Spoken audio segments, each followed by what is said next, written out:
कोयलांचल के कारोबारी इन दिनों दहशत में हैं और जल्द से जल्द अपना कारोबार समेटने की कोशिश कर रहे हैं। वजह है गैंगस्टर के गुर्गों से मिल रही धमकियां।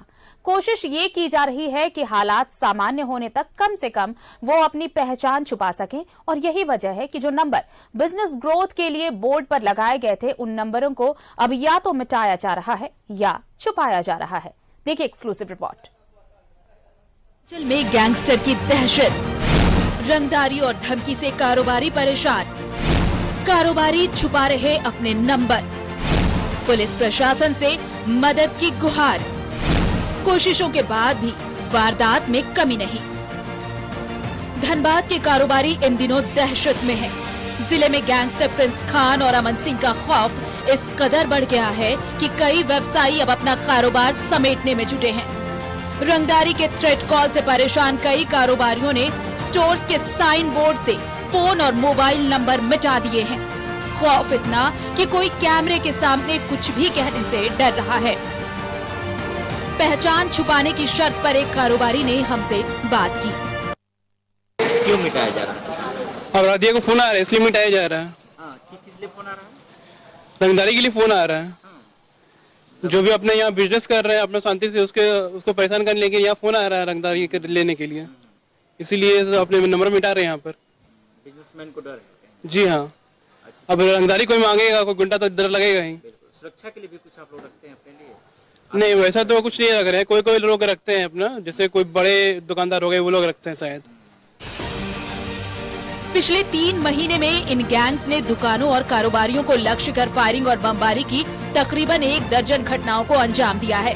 हालांकि इस बीच पुलिस भी इन गिरोहों के खिलाफ लगातार छापेमारी कर रही है। 2 महीने के भीतर प्रिंस और अमन गैंग के 1.5 दर्जन से ज्यादा गुर्गों और सहयोगियों को गिरफ्तार किया गया है। बावजूद इसके वारदातों में कमी नहीं आई है। 1 जून तोपचांची में शान पंजाब माही होटल पर बमबारी। 7 जून ठाकुर मोटर्स के मालिक संजीवानंद ठाकुर पर फायरिंग। 27 जून वासेपुर के कारोबारी रशीद महाजन के घर पर फायरिंग। 29 जून अप्सरा ड्रेसेस के मालिक के आवास पर फायरिंग। 10 जुलाई गोविंदपुर में बिहारी लाल चौधरी के प्रतिष्ठान पर फायरिंग। 8 अगस्त गफ्फार कॉलोनी स्थित जिया साइबर कैफे पर फायरिंग। 12 अगस्त बैंक मोड़ में सलूजा टायर्स प्रतिष्ठान के बाहर गोलीबारी। वासेपुर गैंगस्टर प्रिंस खान ने इन दिनों खाड़ी देश में शरण ले रखी है, लेकिन उसका गैंग हर रोज व्यवसायियों को धमकियां दे रहा है। झारखंड पुलिस के अनुरोध और केंद्रीय जांच एजेंसियों की अनुशंसा पर उसके खिलाफ इंटरपोल से रेड एवं ब्लू कॉर्नर नोटिस जारी किया गया है।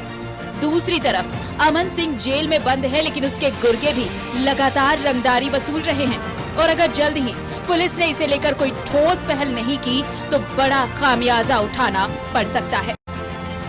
न्यूज़ 11 भारत के लिए धनबाद से अशोक की रिपोर्ट। और सहयोगी अशोक हमारे साथ जुड़े हुए हैं, सीधे उनका रुख कर लेते हैं। अशोक, कोयलांचल में रोजाना करोड़ों का टर्नओवर है, लेकिन अगर ऐसे ही थ्रेट कॉल्स आते रहे, ऐसे ही रंगदारी मांगी जाती रही, कारोबारियों को डराया धमकाया जाता रहा, उनकी जान को खतरा बना रहा, तो फिर ये आर्थिक नुकसान तो होगा ही, साथ ही साथ सब कुछ चौपट होगा। बिल्कुल आरती, आपने सही कहा, लेकिन जो हम लोग लगातार खबरें चला रहे हैं उस पर पुलिस का एक्शन भी आया है। पुलिस जो है अब जेल में जितने भी अपराधी बंद हैं उनके भी मोबाइल को ट्रेस किया जा रहा है कि आखिर कहीं ना कहीं जेल के अंदर से मोबाइल तो यूज नहीं हो रहा है। ऐसे कई अपराधियों कल रात से ही उनके मोबाइल को ट्रेस किया जा रहा है और व्यवसायियों से भी संपर्क किया जा रहा है कि आखिर आपके नंबर पे जो कॉल आया है किस तरह का कॉल है।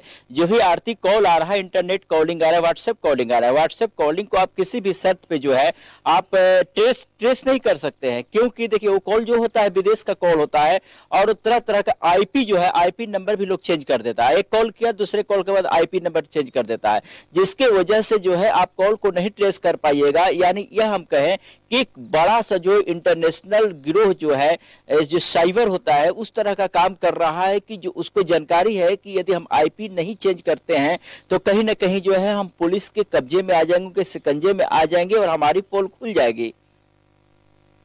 अपराधी चाहे जो भी जरिया अपना ले, समस्या का समाधान तो पुलिस को निकालना पड़ेगा। ये सोचना पड़ेगा प्रशासन को कि कैसे कारोबारियों को एक सुरक्षित माहौल दिया जाए। अब बिल्कुल आपने सही कहा, लेकिन देखिए तो पुलिस तो दावा कर रही है कि हम अपराधियों को गिरफ्तार कर रहे हैं, लेकिन वैसे लोगों को गिरफ्तार कर रही है जो 100 से 500 रुपए के लिए काम करते हैं। उनको कहा जाता है कि तुम जाओ फलाने आदमी के यहाँ जाओ, उसको फोन करो, उससे बोलो कि इतना पैसा दे दो, मैं तुम्हारा 500 रुपीज दिन भर का मजदूरी दे दूंगा। वैसे लोग जेल चले जा रहे हैं। लेकिन जो गिरोह चला रहे हैं जेल के अंदर बैठकर या विदेशों में रहकर जो गिरोह चला रहे हैं, उनके तक पुलिस नहीं पहुंच पाई है। एक सप्ताह पहले कुछ टीम की गठित की गई थी, जहां यूपी के मिर्जापुर से कुछ अपराधियों को पकड़ के लाया गया था, जो उसी गुर्गे के थे, उसी गैंगस्टर के वो लोग थे। तो उन्होंने कबूला कि नहीं, हम लोग ने इस घटना का अंजाम दिया। लेकिन देखिए वैसे लोग जो जेल आते हैं फिर वो लोग की जमानत हो जाती है, क्योंकि उन लोग के पास साक्ष्य उस तरह का नहीं मिलता है। अंत में आके कोर्ट को जो है वो कहना पड़ता है कि नहीं, ये दोषी नहीं है, निर्दोष है, इनको जेल से बाहर किया जाए, इनको केस को रिहा किया जाए। लेकिन जो मुख्य आरोपी है उनके तक पुलिस नहीं पहुंच पाते। उनके तक पहुंचने के लिए पुलिस को कमर कसनी पड़ेगी और इस बात की तैयारियां करनी पड़ेंगी और ये सारे इंतजाम करने पड़ेंगे। अगर कारोबारी पलायन कर गए, अगर इसी तरह से चलता रहा तो वाकई अब देखिए अपना कारोबार सब समेटने की तैयारी में लगे हुए हैं कई कारोबारी, क्योंकि ये डर, ये माहौल, ये खौफ, ऐसा माहौल पैदा हो गया है कि अब उन्हें डर लग रहा है कोयलांचल में रहने में, कारोबार करने में। बहुत बहुत शुक्रिया आपका अशोक, तमाम बातचीत के लिए, तमाम जानकारी के लिए आपका। तो कोयलांचल में कारोबारी डरे हुए हैं। क्यों डरे हुए हैं? क्योंकि गैंगस्टर लगातार उन्हें थ्रेट कॉल्स दे रहे हैं, परेशान कर रहे हैं, और यही वजह है कि ये खौफ अब उन्हें पलायन पर मजबूर कर रहा है।